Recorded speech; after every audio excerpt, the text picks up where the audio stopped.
get on that? I had one.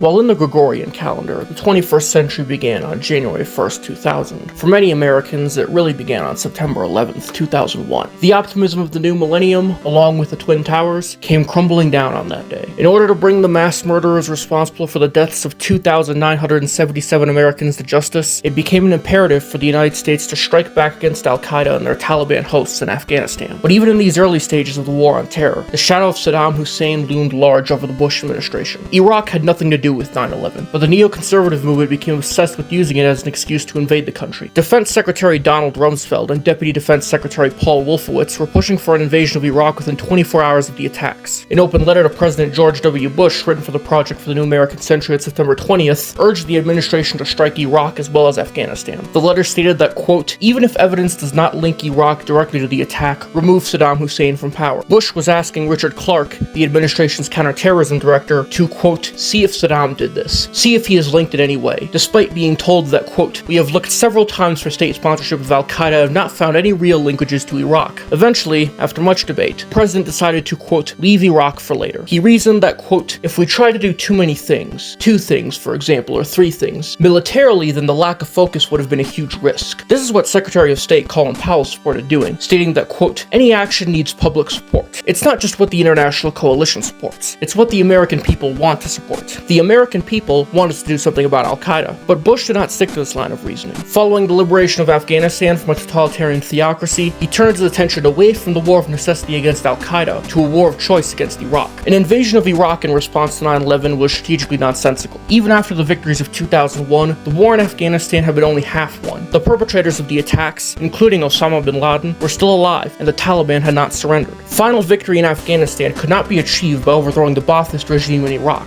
As Clark put it, quote, for us now to go bombing Iraq in response to 9/11 would be like invading Mexico after the Japanese attacked us at Pearl Harbor. Sticking to the World War II analogies, Iraqi freedom was America's Barbarossa, the ultimate error that eliminated any chance of victory. The first 2 years of the war on terror were filled with bad decisions and missed opportunities. The future of not just the Middle East, but the entire world was determined by an administration unwilling and unable to properly confront the challenges being presented. The Taliban's return to power in Afghanistan and continued instability in Iraq were by no means inevitable outcomes of either war. It was the decisions made by the United States that allowed for these possibilities, out of many possibilities, to manifest as reality. Good afternoon. On my orders, the United States military has begun strikes against al-Qaeda terrorist training camps and military installations of the Taliban regime in Afghanistan. Despite all the false hype about Taliban offers to turn over bin Laden, there was probably no way the war could have been avoided. Afghanistan was al-Qaeda's central base, and the Taliban had provided sanctuary to the organization for years. Military action was not just necessary to destroy al-Qaeda and ensure Afghanistan would not be a base for terrorists. It was a moral imperative to overthrow the Taliban regime. Under their Islamic emirate, females had no role to play in society. They could not be employed, go to school, or even leave their house without being completely covered and accompanied by a male. Women found guilty of a crime were publicly executed. Even female humanitarian aid workers from other countries were not allowed to drive. Men's rights in Afghanistan were also severely restricted. They could be jailed for shaving or chewing their beards. The Taliban also banned music, television, photographs, feeding pigeons, dancing, and flying kites, the last of which was a centuries-old national pastime. It would be akin to a Christian fundamentalist regime in America banning baseball. Since returning to power, the Taliban have reinstated many of their pre-2001 policies, and women who once enjoyed freedom under the old Islamic Republic have returned to the shackles of tyranny. While war may have been necessary for America and for the oppressed citizens of Afghanistan, it did not have to last 20 years. In fact, the war on terror could have been brought to a successful conclusion the same year it began. As the forces of the Northern Alliance rolled into Kabul, the people took to the streets, including mothers and daughters who haven't shown their faces since September 1996, since the Taliban took Kabul. Zindabad, they shouted, long life. Kabul has been liberated. The 2001 campaign in Afghanistan was probably the most successful military operation of the 21st century, with just 110 CIA officers, 350 Special Operations Forces, and 5,000 Marines and Rangers, backed up with overwhelming air power. At the cost of 12 American lives, the Taliban were overthrown and al-Qaeda severely weakened. Resistance from the Afghan people had been minimal due to the brutality of the Taliban, the civil war that had been raging for years prior to 2001, and the shock of the swift American victory. But two key errors made during the campaign ensured this was not the end of the war on terror. The first error was rejecting the notion of a peace agreement with the Taliban. Given how often neoconservatives equated the war on terror with World War II, There was a time when many said that the cultures of Japan and Germany were incapable of sustaining democratic values. Well, they were wrong. Some say the same of Iraq today. They are mistaken. it's astonishing that they seem to have forgotten that Germany and Japan formally surrendered at the end of the war. In late November and early December, after the Northern Alliance, anti-Taliban Afghans aligned with the United States, captured the Afghan capital of Kabul, Taliban leaders, including Mullah Omar, began reaching out to Hamid Karzai, the future president of Afghanistan. The Taliban had lost control over most of the country, and many believe that the war was lost. Mullah Omar was being pressured to capitulate and having nightmares about his refusal to turn bin Laden over to the United States. On December 5th, a Taliban delegation that included Tayyab Agha, Mullah Omar's personal secretary, and Defense Minister Mullah Obaidullah arrived at the U.S. Special Forces camp north of Kandahar to officially relinquish power. The Taliban would surrender their weapons, exclude themselves from politics, and live out their lives at home in their villages. All that was asked in return, indeed all the Taliban could have asked for, was amnesty. Karzai was open to the idea, believing that alienating the Taliban would endanger Afghanistan's stability, but Rumsfeld rejected it. The United States is not inclined to negotiate surrenders.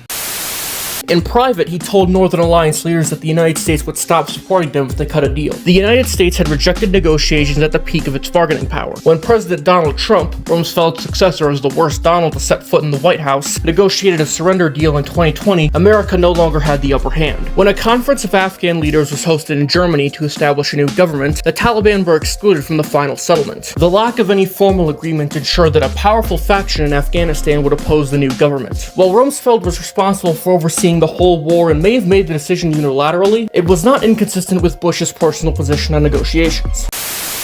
We will make no distinction between the terrorists who committed these acts and those who harbor them. The Taliban were seen as no different from al-Qaeda, and 9/11 blinded the administration with rage. They simply could not see what was right in front of them. Combined with the campaign's swift successes, the total destruction of the Taliban was considered a necessity. In that context, Rumsfeld cannot solely be blamed for the rejection of peace negotiations, but he does share much more blame for the failure to kill Osama bin Laden, the other key error made in the 2001 campaign. With the fall of Kandahar on December 7th, the Taliban had lost control of Afghanistan. Bin Laden, who never expected the United States to invade in response to 9/11, now expected to die in the caves of Tora Bora. On December 3rd, American aircraft began bombing his stronghold. Between the 4th and the 7th, over 700,000 pounds of ordnance were dropped on Tora Bora. On the ground, there were more journalists covering the battle than Americans and British soldiers fighting it. American commanders on the ground quickly determined that their local Afghan allies were unreliable. They lacked the cold weather or night vision gear and, more importantly, the desire to kill bin Laden. Many of them did not even know about 9/11 and were soft on al-Qaeda for religious reasons. American commanders recognized that a significantly larger American presence was required to seal off potential escape routes from Tora Bora into Pakistan. Several of them sent requests for more troops to Rumsfeld and General Tommy Franks, commander of American forces in the Middle East. In late November, over 1,000 Marines under the command of Brigadier General Jim Mattis had seized an abandoned airfield 100 miles southwest of Kandahar, only a few hours' flight away. Mattis had sent a plan to the Pentagon in early December to send his Marines to Tora Bora and set up observation posts on high ground to cut off any escape routes, backed up by rifle companies to pick off any fleeing al-Qaeda members. Another 1,000 troops from the 10th Mountain Division stationed in Uzbekistan were prepared to deploy anywhere in Afghanistan since mid-November. As the name suggests, the division specialized in alpine warfare and fighting in cold weather. Even though the United States should have been using every tool at its disposal to kill the orchestrator of the deadliest terrorist attack in human history, Rumsfeld and Franks rejected the notion of sending any more Americans to Tora Bora. Rumsfeld was obsessed with the idea that America could win wars quickly with less men and more machines, and had been so since he took office. Meanwhile, the situation for al-Qaeda was getting getting desperate. They were sheltering in caves over 9,000 feet above sea level, with little food or ammunition, just a single mortar. Because the temperature that high up was 10 degrees below freezing, there was no water. Bin Laden was apologizing to his followers for getting them involved in the battle. On December 12th, Al-Qaeda negotiated a truce with the local Afghan commander. Bin Laden took advantage of the truce that night to walk out of Tora Bora unmolested and disappear into Pakistan. The same day, Franks briefed Rumsfeld on a plan to invade Iraq he had spent the last week revising. Just a week after the fall of Kabul, Bush had asked Rumsfeld to develop plans to remove Saddam from power. The president had lost focus on Afghanistan at the most dangerous possible time. The United States turned its attention away from the man responsible for 9/11 when it had the best chance of killing him, choosing instead to focus on a man who had nothing to do with the attacks. From this point onwards, the Bush administration's obsession with Saddam was the greatest obstacle standing in the way to victory in the war on terror. This is not to say that Bush stopped caring about Afghanistan or bin Laden. He was outraged and embarrassed upon hearing the news about Tora Bora, but the war against Al-Qaeda was no longer a priority. I don't know where he is.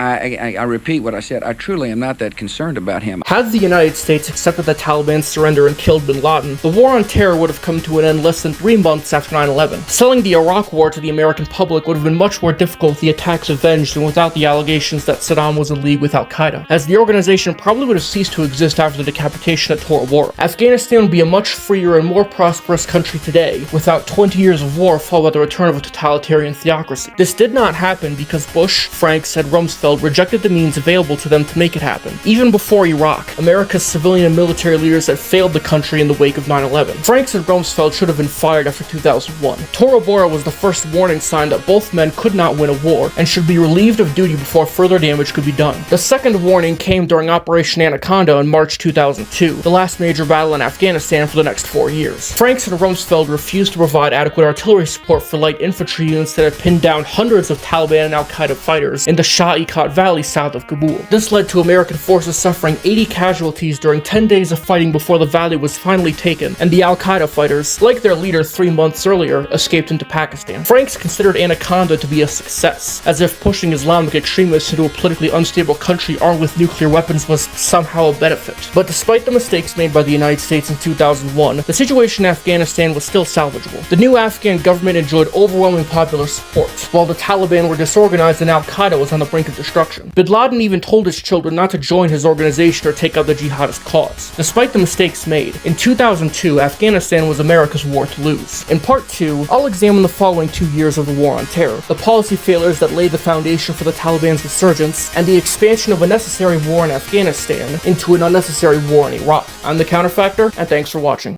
Big bang bankroll got cheat codes. If you cannot find Osama, bomb Iraq. If the markets are a drama, bomb Iraq. If the terrorists are frisky, Pakistan is looking shifty, North Korea's just too risky, bomb Iraq. If we have no allies with us, bomb Iraq. If we think someone has dissed us, bomb Iraq. So the hell with the inspections, let's look good for the elections. Close your mind and take direction, bomb Iraq. It's preemptive non-aggression, bomb Iraq. Let's prevent this mass destruction, bomb Iraq. They got weapons we can't see, and that's good enough for me, 'cause it's all the proof I need, bomb Iraq.